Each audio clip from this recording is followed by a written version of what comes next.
उपस्थित असणारे सर्व मान्यवर बंधू आणि भगिनींनो, व्याख्यानाला अशी गर्दी पाहिल्यानंतर बाबा असं वाटलं की लोक ऐकण्याच्या मनस्थितीत आजही आहेत. खरं तर आता त्यांनी सूत्रसंचालन करताना सरांनी सांगितलं की जीवन कसं जगावं वगैरे ते समजून सांगा. असलं काही समजून सांगायला मी आलेलं नाही किंवा मार्गदर्शन तर त्याहून करणार नाही, कारण तो माझा अधिकारही नाही.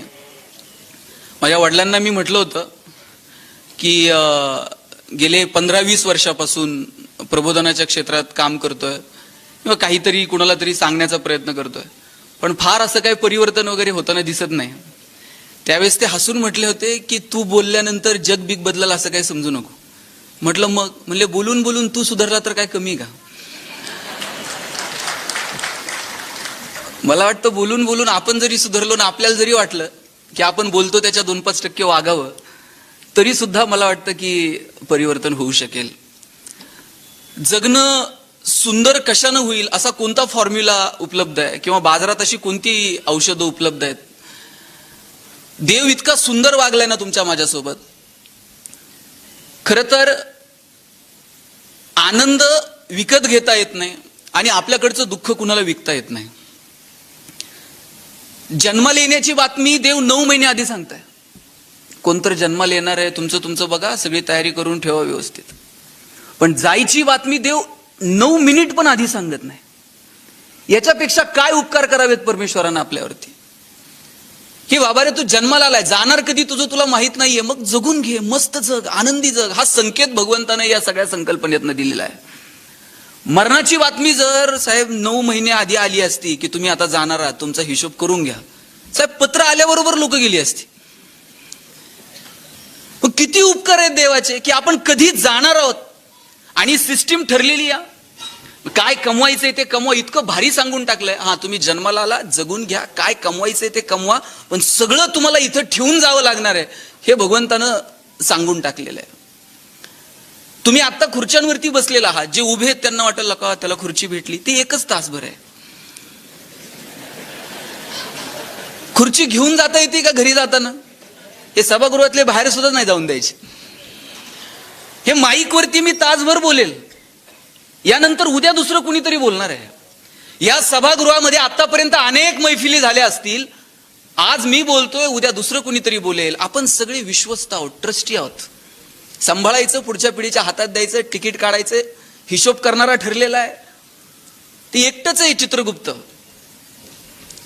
त्यांनी अपॉइंटमेंट केलीच नाही परत, ते हिशोब करायला काही जास्त माणसं नाहीत. बरं, न्यायला पण यम एकटाच आहे. देवानं रिक्रुटमेंट केलीच नाही, त्याचा विश्वासच नाही आपल्यावरती. म्हणजे यमानं जर त्याच्या हाताखाली 2-4 लोकांची रिक्रुटमेंट करायची ठरवली तर परत टीईटी घ्या, परत त्यातून सिलेक्ट झालेले काय काम करतील? समजा आपल्यासारखी यमानी जर 2-4 हाताखाली ठेवले ते कसं काम करतील? त्यानं तुला ना उद्या नेतो, 50 दे. त्यानं ते हिशोबात आहे सगळं. वरती एकटाच चित्रगुप्त बसला हिशोब करायला, न्यायला ते 1 जण आहे. बरं, न्यायचं कधी, काय, वशिला लावायला कोणतीही संधी नाही. किती उपकार करावेत भगवंतानं आपल्यावरती. त्यानं सांगितलं की बाबा रे, आनंद, सुख ह्या संकल्पना साधनांशी संबंधित नाहीच आहेत. साधनानं जगणं सुकर होऊ शकेल, सुलभ होऊ शकेल, पण सुखी होईलच असं नाही. ज्ञानोबांनी सुखाची व्याख्या करताना सांगितलं, किंबहुना सोये जीव आत्मयाचे लाहे, तेथ जे होये तया नाम सुख. ज्ञानोबा माऊली म्हटले की अरे, सुख ही संकल्पना साधनांशी संबंधित नाहीच आहे. याचा अर्थ तुम्ही साधनं कमवू नका असं नाही, साधनांची निर्मिती करा, पण त्यानं तुमचं जगणं फक्त सुकर सुलभ होऊ शकेल. सुख ही अंतर्मनाची कॅरेक्टरिस्टिक आहे, त्याच्यासाठी आत डोकावून बघावं लागेल.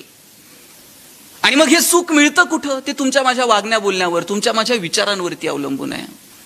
ते आम्हाला मिळवता येईल का?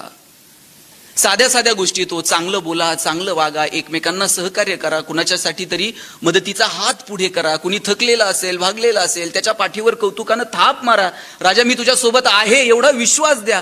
या छोट्या छोट्या गोष्टीतून इतरांचं जगणं सुंदर होतं, आपोआप आपलंही जगणं सुंदर होऊन जातं. कसं सांगितलं माऊलींनी? साधं सांगितलं, गोड बोला, चांगलं बोला. आणि कसं बोलावं? माऊली म्हटले, साच आणि मवाळ, मितुले आणि रसाळ, शब्द जैसे कल्लोळ अमृताचे. काय गोड शब्द आहे तो. बघा, ज्ञानोबांना साहेब उगच माऊली म्हटलं जात नाही.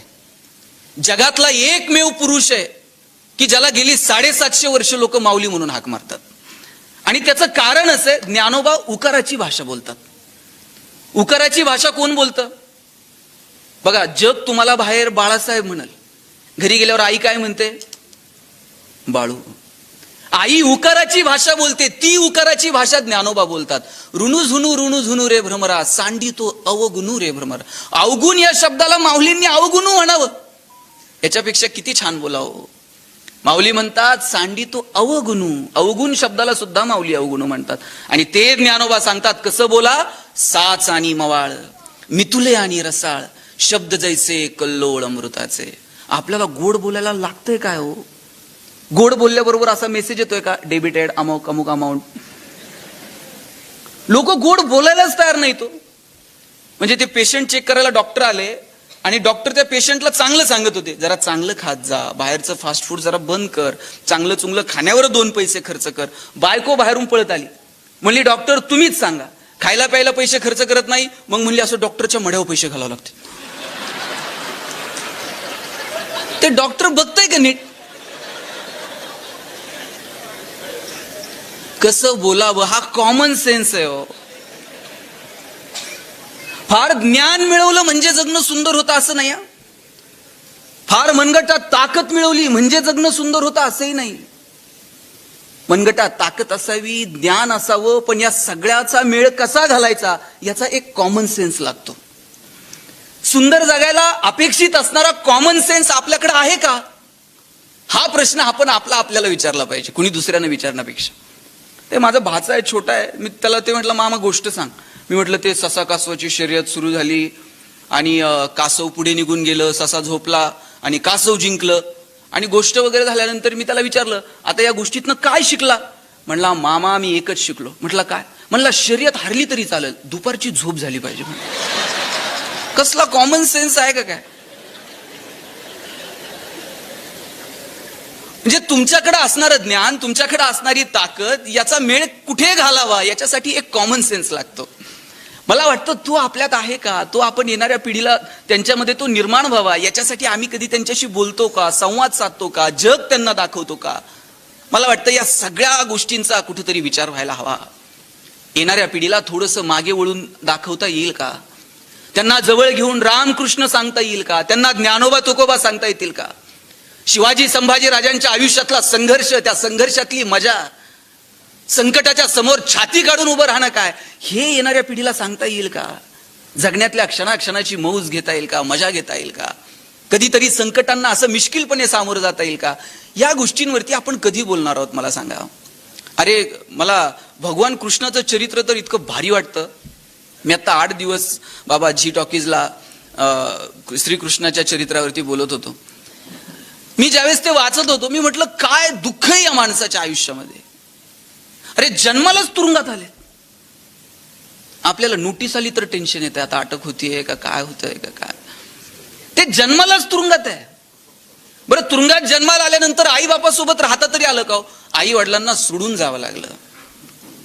ज्यांच्याकडे जाऊन राहिला, थोडासा मोठा झाला, 2-5 सवंगडी भेटले, त्यांना सोडून वृंदावनात जावं लागलं. राधा भेटली वृंदावनात, तिला सोडून मथुरेत जावं लागलं. मथुरा सोडून गेला तर लोक त्याला रणछोडदास म्हटली. आणि काय मिळालं व कृष्णाला त्याच्या आयुष्यामध्ये?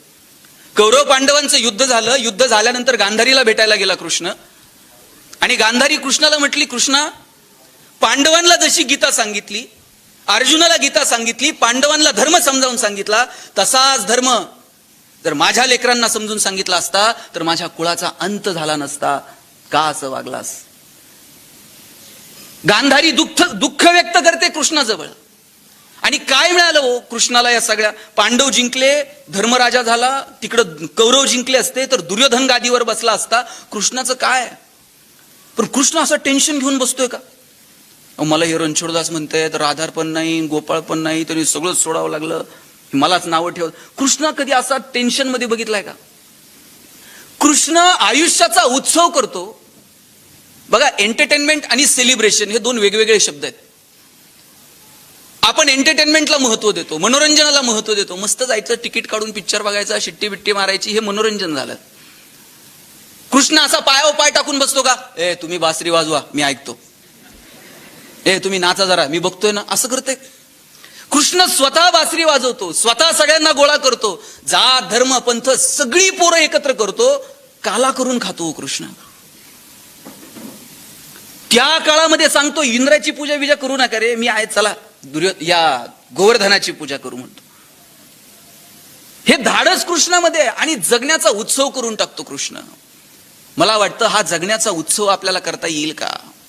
आपल्याला आपल्या जगण्यातल्या आपल्या आवडीनिवडी शोधता येतील का? आपल्या आनंदाच्या जागा शोधता येतील का? काय धमाल आहे कृष्णाचं चरित्र. अरे कृष्णन त्यांचे सवंगडी सगळेजण असे त्या गोपिकांचे माठ फोडायचे, दही दूध लोणी चोरून न्यायचे. ते दही दूध लोणी चोरायचं म्हणजे काय त्याच्या घरी नव्हतं का? तो सांगत होता त्या गोपिकांना, बाबा हे फक्त मथुरेचा बाजार सजवायला नाही, तुमच्या लेकरांना खाऊ घाला. कुपोषणाच्या विरोधात आवाज उठवणारा पहिला आद्य क्रांतिकारक जर कोण असेल तर भगवान कृष्ण आहे. हे तुम्ही पण खायचं असतंय, फक्त विकायचं नाही. आणि मग ती सगळ्यांकडे चोरी करायचा. आणि एक गवळण होती, ती म्हणली ते माझ्या घरी काय येत नसतंय. कृष्ण म्हणला असं आहे का, आज संध्याकाळी हिच्या घरी म्हटले. तिनं काय केलं, ती झोपताना ते लोणी सगळं वरती असं मडक्यात ठेवलेलं, त्या मडक्याला एक घंटी लावलेली आणि त्या घंटीची दोरी स्वतःच्या पायाला बांधून ठेवलेली होती. आता ते कृष्णन ते आले आणि झेप घेणार, मडक्यात हात घालणार. कृष्णानं बघितलं घंटी इथं, म्हटलं.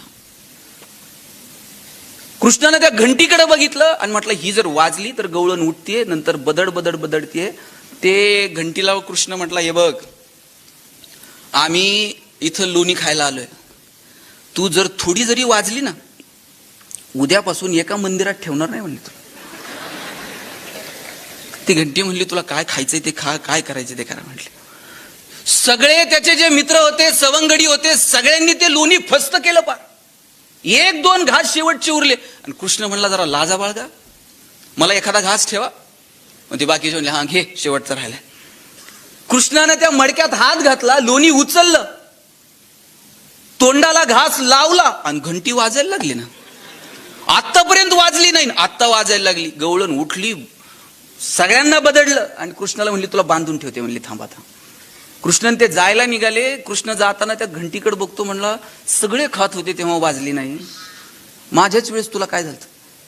घंटी म्हटली देवा सगळे खात होते तेव्हा वाजली नाही, पण जेव्हा देव प्रसाद घेतो ना तेव्हा जर वाजले नसते तर अख्ख्या कुळाला बट्टा लागला असता. म्हणजे माझ्या कुळाला बट्टा लागू नये म्हणून मला वाजावं लागलं. प्रथा आहे रे बाबा, देव प्रसाद खाताना वाजावं लागते. बघा त्यातला मतितार्थ लक्षात घ्या. निर्जीव गोष्टींना सुद्धा वाटतंय आमच्या बाप दाद्यानं जे केलं ते आम्ही चांगलं पुढे घेऊन जावं, आम्हाला का वाटत नाही?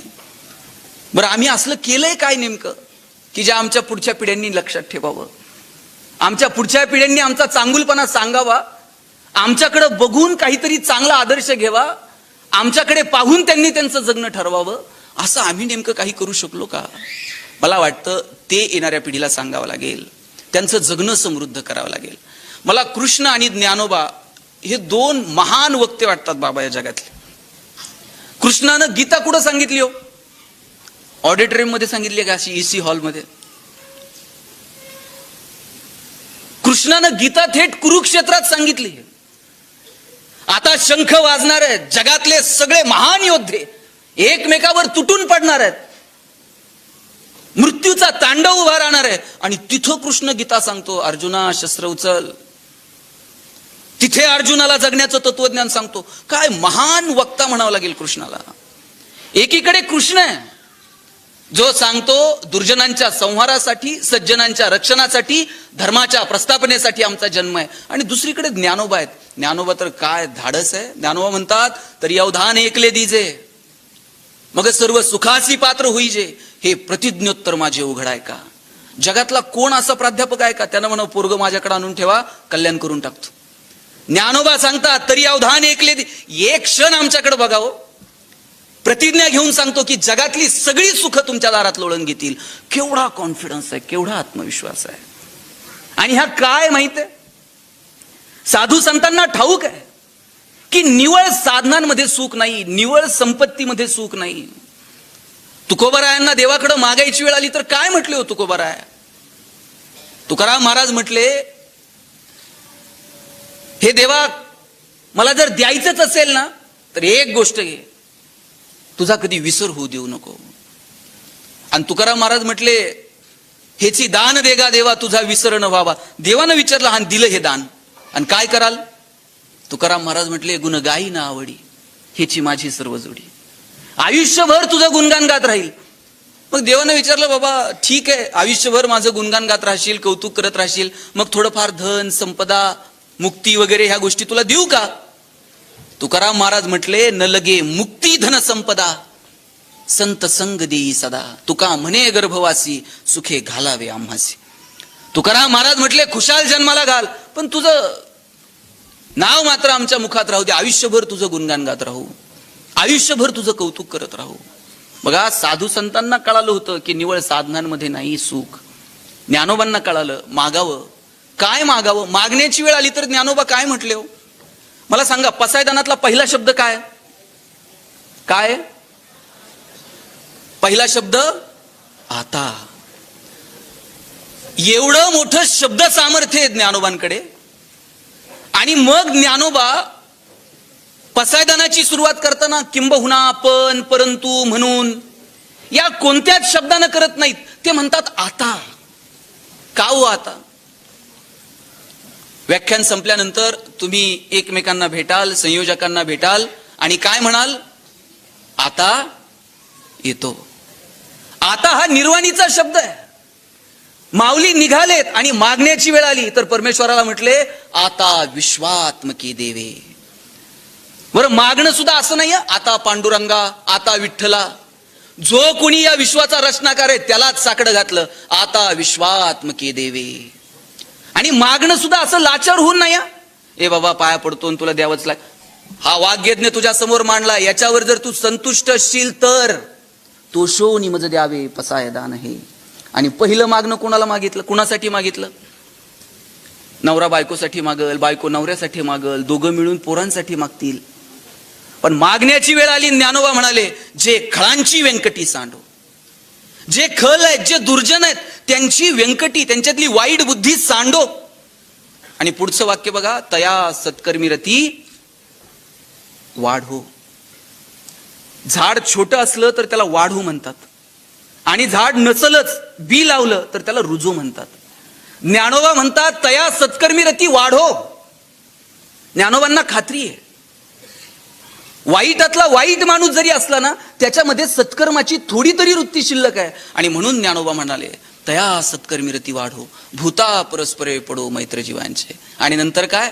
दुरितांचे तिमिर जाओ, विश्व स्वधर्म सूर्य पाहो. आणि मग जो जे वांछील तो तेला हो प्राणी जात. ज्याला ज्याला जे जे हवंय ते ते मिळू दे. कसला मनाचा मोठेपणा आहे हा! आपल्याकडे एवढा मनाचा मोठेपणा आहे का? एकाला देव प्रसन्न झाला आणि देव म्हटला, काय मागायचंय ते माग. हा म्हणला, एक गाडी दे. त्यांना तुला एक देईन, पण शेजारच्याला दोन द्यावे लागतील म्हटलं. त्यांना, ए बाबा असलं काय नको, बंगला दे म्हटलं एक. त्यांना तुला एक देईन, पण शेजारच्याला दोन बंगले. काय संबंध म्हणला? थांब म्हणला, विचार करून सांगतो. 8 दिवसानं देवाला म्हणला, एक काम कर, गाडी नको, बंगला नको, एक डोळा जाऊ दे म्हणला माझा. म्हणला का? म्हणला ते शेजारच्याचे 2 गेले पाहिजेत म्हणला. किती मोठेपणा आहे हा आमच्या मनाचा! अरे, मागण्याची जर वेळ आली तर आम्ही इतरांसाठी काही मागू सुद्धा शकत नाहीत, मग देणं तर किती लांबची गोष्ट आहे हो. देण्याला सुद्धा इतके लिमिटेशन आहेत ना, आम्ही चौकटीच्या बाहेर साहेब देऊ सुद्धा शकत नाहीत. डॉक्टर झालं ना, मेहुण्यालाच मेडिकल द्यावं लागते. ते लग्न जमल्यापासून सांगते, बाप डिफॉर्म कर, डिफॉर्म कर. मी नांदेड मधल्या डॉक्टरांविषयी बोलत नाही साहेब, मला परत नगरला जायचं. आम्ही मागण्याच्या बाबतीमध्ये इतके मागास आहोत, तर देण्याच्या बाबतीमध्ये आम्ही कसं आनंदी राहणार आणि कसा आनंद देणार? अरे, देण्याची वेळ आल्यानंतर काय विंदांनी सांगितलं, देणाऱ्यानं देत जावं, घेणाऱ्यानं घेत जावं. आणि घेता घेता एक दिवस ते पार असे तुडून घ्यायचे देणाऱ्याच्या हात. तर ती देण्याची वृत्ती आम्हाला आत्मसात करता येईल का? हिरव्या पिवळ्या डोंगरांकडून हिरवी पिवळी शाल घ्यावी, सह्याद्रीच्या कड्याकडून छातीसाठी ढाल घ्यावी, वेड्यापिशा ढगांकडून वेडेपिसे आकार घ्यावेत, मातीमधल्या प्रश्नासाठी पृथ्वीकडून हुंकार घ्यावेत, उसळलेल्या दर्याकडून पिसळलेली आयाळ घ्यावी आणि शांत वाहणाऱ्या भीमेकडून तुकोबाची माळ घ्यावी. देणाऱ्यानं देत जावं, घेणाऱ्यानं घेत जावं आणि घेता घेता एक दिवस देणाऱ्याचे हात घ्यावेत. तुकाराम महाराजांनी पिढ्यान पिढ्या चालत आलेली महाजनकीची सगळी कागदपत्र इंद्रायणीच्या डोहात नेऊन बुडवून टाकली. शेतकऱ्याचं कर्ज माफ करणारं पहिलं गव्हर्नमेंट जर कोण असेल ना, जगद्गुरु तुकाराम महाराज. त्याचा कुठं फ्लेक्स नाही, त्याचा कुठं बॅनर नाही, त्याची कुठं जाहिरात नाही, देऊन टाकलं हो सगळं. केवढा हा मनाचा मोठेपणा आहे. तुकाराम महाराजांना विचारलं काय तुमच्या आयुष्याची संपत्ती. तुकाराम महाराज ज्यावेळेस जायला निघाले ना, एक माणूस जाऊन म्हटला, महाराज काय कमवलं आयुष्यभर? अभंग लिहिले, गाथा लिहिले. तुकाराम महाराज म्हटले, कौतुक वाटे झाली या वेचाची. जगाला आमचं कौतुक वाटेल की नाही मला माहित नाही, पण आजपर्यंत आम्ही जे जगलो ना, आमचं आम्हाला कौतुक वाटतंय. आपल्याला कौतुक वाटलं पाहिजे. आम्ही जे जगलो ना, आम्हाला कौतुक वाटतंय. हा भाव आपल्यामध्ये असला पाहिजे. आपल्याकडे जे आहे त्यातलं थोडं तरी इतरांना देण्याची दानत आपल्यामध्ये असली पाहिजे. तुम्ही म्हणाल मग आम्ही कमवायचं आणि वाटून टाकायचं का? सगळं देऊ नका हो. पण ज्यांच्या दारात बाग फुलून आली त्यांनी 2 फुलं द्यावीत. ज्यांचे सूर जुळून आले त्यांनी 2 गाणी गावीत. ज्यांच्या दारात आभाळ भरून आलं त्यांनी ओंझळभर पाणी द्यावं. आणि ज्यांची उंची आभाळाला टेकली त्यांनी अशाच मानावर करून बघू नये, थोडंसं खाली झुकावं. आणि जी लोक मातीमध्ये मिसळतात त्यांना थोडंसं वरती उचलून घेता येईल का, मला वाटतं याच्यासाठी प्रयत्न करावा. मी असंच एका व्याख्यानात म्हटलं, आपल्याकडे जे आहे त्यातलं थोडं तरी इतरांना देत जावं. ते 2-3 जणांनी इतकं मनावर घेतलं, म्हटलं लका आपण तर दिलंच नाही आजपर्यंत, थोडं तरी दिलं पाहिजे म्हटलं. जाताना हिशोबच करत होते किती द्यायचं काय, आणि रस्त्यानं जाता जाता त्यांना सोन्याचा हंडा सापडला. आता तर म्हणले सगळं देवाच्या कृपेनं सापडलंय, म्हणले यातलं थोडं तरी द्यावं लागतंय म्हटलं. ते एक जण म्हणला किती द्यायचं? म्हणलं तू का टेन्शन घेतलं? देऊ आता, हे सगळंच फुकटचं आहे, थोडंफार देवाला देऊ. अरे पण म्हणला थोडंफार म्हणजे किती? एक काम करू म्हटलं, बांगडी असते ना, बांगडी एवढं वर्तुळ आखायचं म्हणलं जमिनीवर, आणि आपल्याला सापडलेलं सोनं म्हणलं वर फेकायचं. जेवढं त्या बांगडी एवढ्या वर्तुळात पडन तेवढं म्हणले देवाला, आणि त्या वर्तुळाच्या बाहेर पडन तेवढं म्हणले आपल्याला. दुसरा म्हटला काय नालायक आहेस म्हणला, सगळं देवाच्या कृपेनं सापडलं आणि तू म्हणतो बांगडी एवढ्या छोट्या वर्तुळात म्हणला पडतंय का नाही पडतंय काय? म्हणलं मग काय कर, छोटं नाही म्हणलं अख्ख्या गावाला वर्तुळ आखायचं, सोनं वर फेकायचं, आणि जेवढं वर्तुळात पडन तेवढं आपलं.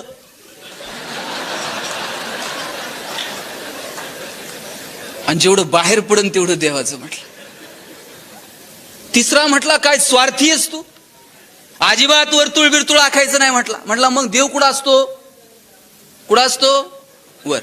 सोनं वर फेकायचं म्हणला, जेवढं वर राहीन तेवढं देवाचं, आणि जेवढं खाली पडून तेवढं. मग आपण कितीही हुशार असलो तर मग 2 वर्ष बाहेर तर पडता आलं का? असं खिडकीत न बघायची लोक, जनावर फिरतायत का ना, आम्हाला बाहेर जाता येत नाही. निसर्गाच्या समोर आम्ही खूप छोटे आहोत. बरं याची जाणीव आत्ता नाही आहे चव्हाण साहेब. पिढ्यान पिढ्या कितीतरी वेळा निसर्गानं जाणीव करून दिली आहे माणसाला की बाबा रे साधनं निर्माण कर, सुखाची साधनं निर्माण कर, विज्ञान तंत्रज्ञानाच्या जोरावर काय मिळवायचंय काय कमवायचंय ते कमव, पण बाळा तुझी नाळ निसर्गासोबत जोडून ठेव. माणूस एकमेव प्राणी आहे की तो त्याची नाळ निसर्गासोबत जोडून ठेवू शकला नाही. एखादा कावळा असा ओव्हरवेट झालाय आणि घराच्या भोवती असं फिरतंय, बघितलंय का? नाही. पण माणसाला मात्र निसर्गासोबत तो त्याची नाळ असा जोडून ठेवू शकला नाही. बघा नेपोलियननं युरोपवरती आक्रमण केलं होतं, शस्त्राच्या जोरावरती युरोप पादांकरात केलं, युरोप जिंकलं, पण युरोपमध्ये पिवळ्या तापाची साथ आली. नेपोलियन जे सैन्य घेऊन गेला होता त्यातलं बहुतांश सैन्य मरायला लागलं. मोजकं सैन्य घेऊन नेपोलियनला परत मायदेशी परतावं लागलं. शस्त्रांच्या जोरावरती युद्ध जिंकता येतात, सत्ता प्रस्थापित करता येतात, पण निसर्गाच्या एका साथी समोर आम्हाला टिकाव धरता येत नाही. चीनमध्ये मिंग राजवट होती, प्लेगची साथ आली, सगळी मिंग राजवट उद्ध्वस्त झाली. दक्षिण आफ्रिकेमध्ये जनावरांचा प्लेग आला होता, सगळी जनावरं मरून गेली. जनावरांवरती आधारित असणारे उद्योग व्यवसाय लयाला गेले. माणसाला तरीही कळलं नाही की आम्ही आमची नाळ निसर्गासोबत जोडून ठेवावी. मला वाटतं आम्हाला निसर्गाच्या पूरक जगता येईल का? निसर्गातल्या छोट्या छोट्या गोष्टींचा आनंद घेता येईल का? मुळात आम्ही निसर्गाची एक अनमोल देण आहोत माणूस म्हणून, पण आम्ही सगळ्या इतर गोष्टींना दुर्मिळ समजायला लागलो. आणि अरे आम्हीच दुर्मिळ आहोत. जगातला सगळ्यात हुशार प्राणी कोण आहे? कोण आहे? विश्वास नाही का तुमचा? आणि जगातला कोण आहे सगळ्यात हुशार माणूस? कोण आहे? प्राणी माणूस आहे. आणि हे कुणी जाहीर केलंय? मग आता आपण जाहीर केलंयच तर मग सिद्ध करायची जबाबदारी आपलीच आहे की नाही? आपण सिद्ध केलं पाहिजे की आम्ही हुशार आहोत, आम्हाला जगणं कळतं, आम्हाला निसर्ग कळतो, आम्हाला त्याच्यासोबत जुळून घ्यायला हवं. आम्ही कधी हे सगळं समजून घेणार आहोत?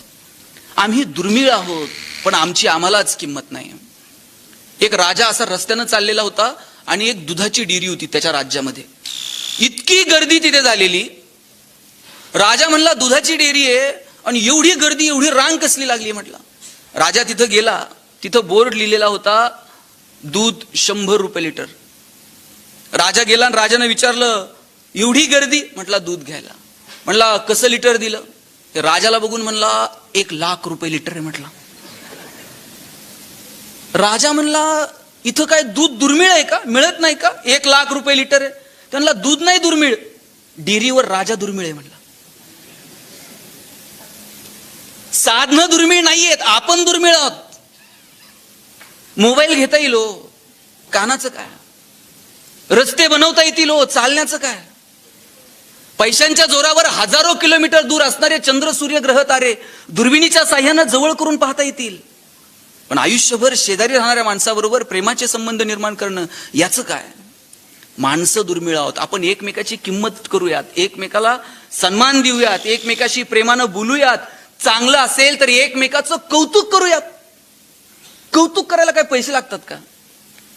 अहो आम्ही साधं पोरांचं सुद्धा कौतुक करत नाही. लहान पोरग जर घरात फिरत असलं, पाहुणे आले ना, मग मात्र आपलं सुरू होते. पाहुण्यासमोर कौतुक करा पोराचं, त्याला नावं ठेवायच्या फंदात पडू नका. कौतुक 4 चौघात करायचं असतं आणि चुका ह्या कानात सांगायच्या असतात. आपण उलट करतो. आपण कौतुक कानात करतो आणि चुका मात्र 4 चौघात सांगतो. पाहुणे आले ना, म्हणायचं दादा इतका अभ्यास करतो ना, ते दादा पाहुण्याच्या पुढेच पुस्तक घेऊन बसतंय. आणि आपण जर म्हटलं ना, हे दादा इतका खोडकर आहे, दादा बाहेर जाते, पाहुण्याच्या बुटात पाणी होतील, लेसला लेस लावी, ते बावळटपणा करायची एकही संधी पोरग सोडत नाही. म्हणून कौतुक करा. आपलं काय माहितीये का? आपल्याला कौतुकाला शब्द सापडत नाहीत, पण चुका काढायला मात्र शब्द सापडतात. कौतुक करणं हे इतरांचं जगणं सुंदर करण्याचा एक छोटा फॉर्म्युला आहे. कुणी चांगलं वागलं ना, कौतुक करा, त्याच्या पाठीवर कौतुकानं थाप मारा. बाबा आम्ही नगरवरून पुण्याला बसनी जायचो आणि बसनी जर कधी गेलं ना, त्या एकदा बसनी प्रवास करत असताना सुपा म्हणून आमच्या इथं गाव आहे, तिथे एक 75-80 वर्षाची एक म्हातारी आजी बसमध्ये बसली. बसमध्ये जागाच नव्हती बसायला. सगळेजण पेपर वाचतंय, जागा नाही, कुणी सीट द्यायचं, सगळ्यांनी खाली वाचक झालते सगळे, कुणीच वर बघायला तयार नाही. तेवढ्यात 24-25 वर्षाचा तरुणाबाण तरुण पोरगा कंडक्टर उठून उभा राहिला. तो म्हटलं आजी बस इथं. तिला तिथं बसवलं आणि सुप्यापासून पुण्यापर्यंत पुढचा 2 तासांचा प्रवास त्यानं उभ्यानं केला. बरं, त्याच्या चेहऱ्यावर असा किंचितसाही भाव नव्हता, मी लय उपकार केलाय, काय केलंय. बसमधून उतरल्यावर मला भारी वाटलं. म्हटलं काय कंडक्टर आहे हा. त्या आजीला बसवलं, उभ्यानं प्रवास केलाय आणि काहीच नाही. म्हटलं याचं कौतुक केलं पाहिजे. बसमधून उतरताना मी त्याला म्हटलं तुझ्यासारखा कंडक्टर मी 2 वर्षात बघितला नाही. म्हटलं जरा एक सेल्फी घेऊ का आपण? ते सेल्फी घेऊ का म्हटलं, त्यानं कंगवा काढला, केसावून फिरवला आणि फोटो काढताना म्हटला दादा आपली एसटी पण आली पाहिजे. म्हणला एसटी ती का बघ म्हटलं. मला कौतुक वाटलं, किती प्रेम आहे हो त्याचं त्याच्या कामावरती. चांगलं काम करणाऱ्या माणसाचं कौतुक करा. आता हे असे किस्से आम्ही सांगतोय, भविष्यात सांगावं लागेल. एक काळ होता, एसटी होती लाल रंगाची, त्याच्यात 2 माणसं असायचे खाकी कपडे घालून. अशी वेळ येऊ नये भविष्यात. खरं तर चांगलं काम करणाऱ्या माणसाचं कौतुक करावं. आपल्याला कौतुकाला शब्द सापडत नाही. मी भाषणात म्हटलं बायकोचं कौतुक करत चला, एक भांडायलाच लागला आल्यावर. म्हटलं काय सांगता कौतुक करा. अरे म्हटलं झालं काय? म्हणलं लय वेळा कौतुक केलं, तिला ऐकायलाच येत नाही. म्हटलं खरं सांग, तिला ऐकायला येत नाही का ती तुझं ऐकत नाही? ते म्हणलं माझं ऐकत नाही. कसं? म्हटलं ऐकायलाच येत नाही. म्हटलं मग डॉक्टरकडे जा, कानावर इलाज कर आणि मग कौतुक करत जा. म्हटलं हे करतो. म्हटलं डॉक्टरकडे गेला आणि म्हणला डॉक्टर साहेब बायकोला ऐकायला येत नाही. डॉक्टर म्हटले तिला घेऊन या. नाही म्हटलं इथूनच काय असेल ते गोळ्या औषधं द्या. डॉक्टर म्हणले कुठे येड्याच्या नादी लागतं. म्हणले एक काम कर, घरी जा आणि किती अंतरापर्यंत ऐकायला येत नाही ना तेवढं जरा मोजून ये म्हणले. ते म्हणलं सोपं काम आहे. म्हटलं घरी गेला, बेल दाबली, पोरानं दार उघडलं. पोरानं दार उघडल्याबरोबर यानं दारातूनच आवाज दिला, अगं भाजी काय केली? तिकडून काहीच प्रतिक्रिया नाही. याला कळालं बायकोला दारातून ऐकायला येत. सोफ्याजवळ गेला, तिथून आवाज दिला, अगं भाजी काय केली? तिकडून काहीच प्रतिक्रिया नाही. याला कळालं हॉलमधून पण ऐकायला येत नाही. किचनच्या दारात गेला, अगं भाजी काय केली? तिकडून काहीच प्रतिक्रिया नाही. याला कळालं प्रकरण गंभीर आहे, किचनच्या दारातून पण ऐकायला येत नाही. शेवटी बायकोच्या मागं जाऊन उभा राहिला आणि जोरात ओरडला, अगं भाजी काय केली? बायकोनं हातातली कढई अशी दंदिशी आदळली. म्हणली 4 वेळा सांगितलं ना तुला बटाट्याची केली म्हणून.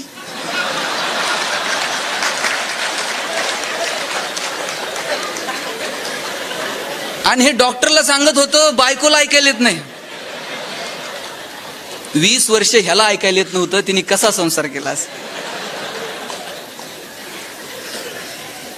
कायम मित्रांच्या चुका कशा काढता येतील? कधीतरी स्वतःच्या अंतर्मनात डोकावून बघा. नाती गोती जपा, ही कधीच मिळणार नाही. तर माणूस म्हणून आपल्याला जी नाती मिळालीत ना त्याची जाण ठेवा. जग सुखी समाधानी राहील पण त्याची सुरुवात आपल्यापासून आहे. आपण आनंदी असायला हवं, आपलं कुटुंब आनंदी असायला हवं, माझं गाव आनंदी असायला हवं. मग जग सुखी राहील, मग जग आनंदी राहील. पण आमचं कुटुंब आनंदी राहावं याच्यासाठी तरी आम्ही काही केलं का? आम्ही आमची नाती तरी जपली का? अहो कितीतरी मुलं अशी आहेत गेले कित्येक दिवस त्यांचा आणि बापाचा स्पर्श सुद्धा नाहीये. गेले कित्येक दिवस त्यांनी आईला अजून बघितलेलं सुद्धा नाहीये. ही नाती परत आहेत का? मग गेल्यानंतर ते व्हॉट्सअपला फोटो ठेवतंय मिस यू. काय उपयोग आहे का? गेल्यावर मिस यू म्हणण्यापेक्षा आत्ताच हातात हात द्या सांगा विथ यू, आम्ही आहोत तुमच्यासोबत. आणि गेलेली माणसं परत बघता येतात का? प्रथम पुण्यस्मरण, इथून ब्रह्मदेवाला एफडी करा, आमचा गेलेला बाप 2 मिनिटासाठी पाठवा, खूप पाहुणे आलेत. परत तुम्हाला तुमचा गेलेला बाप बघायला मिळत नाही, गेलेली आई बघायला मिळत नाही, गेलेला भाऊ बघायला मिळत नाही. आणि आम्ही कोणत्या अहंकारात जगतो? लोक म्हणतात 10 वर्ष झाले भावाच्या दारात गेलो नाही. अरे सांगता कुणाला? 10 वर्ष झाले बहिणीच्या दारात गेलो नाही. अरे तू ती गेल्यावर जाशील साडी चोळी घेऊन, तिला नाही कळत भाऊ आलाय म्हणून. एकाच आईच्या पोटी 2 जण जन्माला आले, मग इतका द्वेष का? कशासाठी? कुणीतरी मोठ्या मनानं माफ करून टाकावं, कुणीतरी 2 पावलं येऊन माफी मागून टाकावी. किती सोपा हिशोब आहे. माफी मागणाऱ्याला कमीपणा वाटू नये आणि माफी देणाऱ्यालाही अहंकार वाटू नये, इतकं साधं जगणं असावं. आम्ही उगाच जड जड जड जड होत चाललोय आणि मग जगणं दुःखाकडे जातं. माफ करून टाका, माफी मागून टाका, बोलून टाका, स्पर्श ठेवा, संवाद ठेवा. घरातल्या म्हाताऱ्या माणसांची तर आवर्जून बोला. म्हातारी माणसं लहान मुलासारखी असतात, त्यांना आता तुमच्या माझ्या संवादाची गरज असते. आणि घरातली म्हातारी माणसं या ट्यूबलाईट इतका प्रकाश देत नाहीत, पण त्यांचं देवघरात निरंजनासारखं तेवत राहणं महत्वाचं असतं.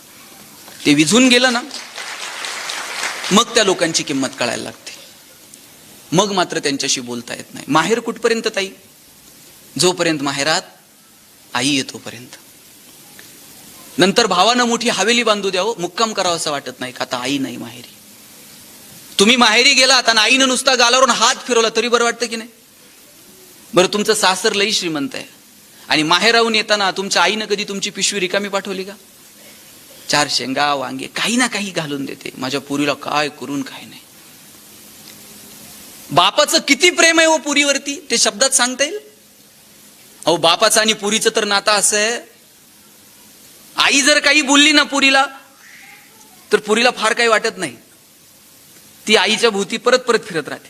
पण बाप थोडं बोलू द्याव. बापानं ऑफिसला जाता जाता फक्त म्हणू दे दिदे, ती दिवसभर आईच्या मागे पळती पोरगी. बाबा आज रागवले, आज मला दिदे म्हटले, आज माझ्याशी बोलले नाहीत. तिला वाईट वाटतं बाप जर रागवला तर. आणि बाप सुद्धा असा आहे, स्वतःला चप्पल घेत नाही पण पोरगी कॉलेजला जाते ना तिला शूज असले पाहिजेत. स्वतः बसनं जात आहे कामाला पण पुरीला गाडी पाहिजे कॉलेजला जायला. पुरीच्या लग्नात असा फेटा घालून बाप मिरवतो, असा तुरा काढलेला असतो ना, असा छाती काढून चालत असतो, मान सुद्धा त्याची खाली येत नाही. पण कन्यादान झालं ना, मग मात्र मान खाली घालतो, पुरीचा हात जावयाच्या हातात देतो आणि सांगतो, जावई बापू तळ हाताच्या फोडाप्रमाणे जपली, पुरीला सांभाळा, पदरात घ्या. किती प्रेम आहे हो बापाचं पुरीवरती. एक अश्रू डोळ्यातनं काढत नाही जोपर्यंत पोरगी मांडवत आहे. पण एकदा का गाडी निघून गेली आणि दिसेनाशी झाली, खांबाच्या पलीकडे जाऊन एक तास बाप रडत असतो. मग हे सगळं आम्ही कसं विसरून जातो. लहानपणी आपण 1000 वेळा प्रश्न विचारले तरी आई सांगते हा चांदो मामाचा आहे. आणि म्हातारपणी आईनं जर 2दा प्रश्न विचारला, आई आत्ताच सांगितलं ना तुला, किती वेळा तेच विचारते. आम्ही कसे बदलून जातो. ज्ञानोबा समाधीला निघाले, अहो निवृत्ती महाराज रडायला लागले. आणि रडणाऱ्या निवृत्ती महाराजांना विचारलं, दासरी साहेब, नामदेवराय विचारतात, निवृत्तीनाथा रडता का? का डोळ्यात पाणी आणता? आकाशात कितीतरी तारे येतात आणि निखळतात, आकाशाला काय त्याचं दुःख वाटावं? निवृत्ती महाराज पुढे आले आणि म्हटले, नामदेवराया, ज्ञानाची आणि माझी भेट कालही होती, आजही आहे, उद्याही असेल, पण भाऊ म्हणून हे सगुण रूप परत बघायला मिळायचं नाही, म्हणून डोळ्यात पाणी आलं. आम्ही ही नाती विसरून गेलो. काय लागतं? एकमेकाचं कौतुक करा, एकमेकाच्या मदतीला धावून जा. 1 रुपयाचं नाणं सुद्धा वर घेऊन जाता येत नाही. मग आम्ही कशावरून वादावादी, कशावरून भांडणं? या सगळ्यांच्या पलीकडे जाऊन एकमेकांशी प्रेमानं बोला, एकमेकांशी चांगलं वागा, प्रेम द्या, एकमेकांना मदतीचा हात द्या, साध्या साध्या गोष्टींमधला आनंद घ्या. उगाच गैरसमज नको. आणि छोट्या छोट्या गोष्टीतून गैरसमज करून बसतो आपण. खरं तर तसं प्रत्यक्षात काहीच नसतं, पण इतका गैरसमज ना, त्या माणसाची प्रतिमाच आपल्या चेहऱ्यावर कायम अशी असते. मला एक सांगा, तुम्ही असे उन्हात उभे आहेत, अचानक एका झाडाखाली जाऊन उभे राहिलात, सावली मिळाली म्हणून, आणि प्रचंड तहान लागलीये, पाणी शोधता इकडं तिकडं, प्रचंड तहानलेले आहात, पाणी कुठंच मिळत नाहीये, आणि तेवढ्यात पलीकडच्या बिल्डिंग मधून कुणीतरी खिडकीतनं पाण्याची बाटली दाखवतंय. साहेब पाणी प्यायचंय का? या या इकडे या. काय वाटलं तुम्हाला त्या माणसाविषयी? प्रचंड तहानलेले आहात आणि कुणीतरी तुम्हाला पाणी देण्यासाठी बोलवतंय, असं वाटेल काय देव माणूस भेटला आपल्याला. तुम्ही पळत पळत बिल्डिंग खाली जाऊन उभं राहता आणि ती 20 मिनिटं खालीच येत नाही. आता वाटतंय कुठून याच्या नादाला लागलो, त्याला द्यायचं नव्हतं तर बोलवलं कशाला एवढं उन्हातानाच. आणि 20 मिनिटांना ते खाली येत आहे, येतानाच लिंबू सरबत घेऊन येते. आणि त्यानं म्हणावं नाही नुसतंच पाणी नको, जरा उन्हातून आलाय म्हणून लिंबू सरबत. आता काय वाटतंय? आता वाटतंय का हे माणूस आहे का कोण आहे? आणि तुम्ही ते लिंबू सरबत तोंडाला लावावं आणि त्याच्यात साखर नाही, आंबट तोंड व्हावं. आता काय वाटतंय? आता वाटतंय याचा गळा दाबू का काय. आणि तेवढ्यात त्यानं साखरेची पुडी बाहेर काढावी आणि विचारावं, मला वाटलं शुगर बिगर असं.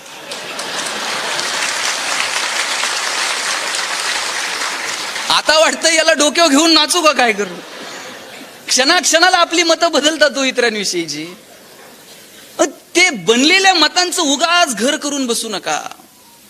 ते क्षेपणास्त्र वरती जातं बघा, वरती म्हणजे एखादं यान जर वरती गेलं ना, ते एक पार्ट खाली सोडत जातं. त्यातलं सायन्स मला माहित नाही, पण त्यातलं आर्ट मला माहित आहे. ते हलकं होत जातं, एक भाग खाली सोड, हलकं व्हा. जे वर्षानुवर्ष मनात लपून ठेवलंय ना, ते सोडून द्या. आपल्याला इथून जायचंय हे निश्चित आहे, हे स्वतःच्या मनाला माहित पाहिजे. आणि एवढंच नाही, याच बरोबरीनं हेही माहित पाहिजे की आपल्याला इथून काहीच घेऊन जाता येणार नाही. आणि निसर्गामध्ये ताकद आहे हो, तुमच्या माझ्या गरजा भागवण्याची ताकद निसर्गात आहे. पण तुमचा माझा हव्यास मात्र निसर्ग थांबवू शकत नाही, पुरवू शकत नाही. मग किती हव्यास, किती ओरबडावं निसर्गाला, किती मिळवावं, किती कमवावं, याला काहीतरी मर्यादा आहेत. बरं आम्ही कमवलेलं, आम्ही मिळवलेलं, आम्ही खर्च तर करतो का? खर्च करण्यासाठी सुद्धा दानत लागते. आपण आपलं कमवलेलं आपल्यासाठी खर्च करायला सुद्धा एक मानसिकता लागते. कित्येकांना कमवता येतं पण त्याचा आनंद सुद्धा घेता येत नाही. मला वाटतं तो आनंद घेण्याची क्षमता सुद्धा आपल्यामध्ये असली पाहिजे. आपण जे कमवलंय ते आपण आपल्यासाठीच खर्च करणार नसू तर मग काय. काही माणसं आहेत ना, जाणीवपूर्वक टेन्शन मध्ये राहतात, हसतच नाहीत. ते एक जण आमच्याकडे आहे, ते हसतच, कधीच हसलं नाही. त्याला विचारलं हसत का नाही, म्हटलं हसण्याचे तोटे आहेत. आणि म्हणलं गंभीर राहण्याचे खूप फायदे आहेत. म्हणलं गंभीर राहण्याचे काय फायदे आहेत? म्हटलं हसत हसत घरी गेलं ना, बायको लगेच लाडात येते, म्हणते साडी घ्या म्हणते. पोराकडे बघून हसलं ना ते लगेच खिशात हात घालतंय, 50 रुपये द्या म्हणते. ड्रायव्हर सोबत हसलं ना ते लगेच उद्याच म्हणतंय पगार वाढवा म्हणते. त्यापेक्षा गंभीर राहायचं म्हटलं. कोण साडी घ्या म्हणत नाही, कोण चॉकलेट आणा म्हणत नाही, कोण पगार वाढवा म्हणत नाही. मी म्हटलं तू असाच गंभीर राहिला ना, गेल्यावर कुणी रडायचंच नाही, सगळे हसतील. हसा म्हणते, हसलंच नाही कधी. अरे हसून घ्या, माणसालाच हसता येतं, जनावरांना येतंय का हसता? शेणकूर करायला गोठ्यात गेलाय आणि एखाद्या म्हशीनं छान स्माईल दिली, असं झालंय? म्हैस म्हणते का प्लीज वेलकम इन गोठा विथ स्माईल? बरं गाढवाला कधी हसताना बघितलंय का? ज्या दिवशी गाढव साहेब हसायला सुरुवात करताय त्या दिवशी समजायचं गाढवाचा प्रवास मानवत्वाकडे सुरू झाला. आणि ज्या दिवशी माणूस हसायचं बंद करताय त्या दिवशी समजायचं माणसाचा प्रवास तुमचं तुम्ही ठरवा काय असं. मी आल्यापासून दोघं तिघं बघतोय, हसलेच नाहीत. ते हसावं वाटलं तरी शेजारच्याकडे बघतोय, ते बी हसू का? हसायला काय पैसे द्यावे लागतात का? सगळ्यांच्या वाट्याला दुःख आहेत, पण त्या दुःखातून सुद्धा आनंदाचे 2 क्षण शोधायचे आणि मस्त जगून घ्यायचं. कधी कधी छाती काढून संकटांना सामोरं जायचं, तर कधीतरी मिश्किलपणे खांदे पाडून जायचं, काय फरक पडत नाही. शिवाजी राजांच्या आयुष्यात कमी संकट आली का? पण पहाडासारखा हा पोलादी पुरुषाचा छाती काढून संकटांच्या समोर उभा राहिला. मिर्झा राजेसोबत तह झाला, एक किल्ला द्यावा लागला मिर्झा राजेला. नुसते किल्ले दिले नाही, भेटायला औरंगजेबाकडे जावं लागलं. बरं राजे एकटे गेले नाही हो, जाताना संभाजी राजांना सोबत घेऊन गेले. आणि मग मधल्या प्रवासात संभाजी राजांचं आणि शिवाजी राजांचं काहीतरी बोलणं झालं असेल, काहीतरी गप्पा झाल्या असतील. त्यावेळेस मोबाईल नव्हते, त्यामुळे आपलं मोबाईलमध्ये बघणं नव्हतं. आता पोरगण बाप दोघंही एकाच रूम मध्ये असतात, दोघंही एकमेकांशी बोलत नाही. शिवाजी संभाजी राजे प्रवासात आहेत, एकमेकांशी काहीतरी बोलले असतील. काय बोलले असतील शिवाजी राजे संभाजी राजांना? स्विस बँकेत आपला अकाउंट आहे, पासवर्ड सांगतो, काय बोलले काय असतील? शिवाजी राजांनी सांगितलं असेल, शंभूराजे आतापर्यंत तुम्ही जिंकणं बघितलं, आतापर्यंत तुम्ही यश बघितलं, आयुष्यातला संघर्ष सुद्धा जवळून बघा, चला माझ्यासोबत. घेऊन गेले सोबत.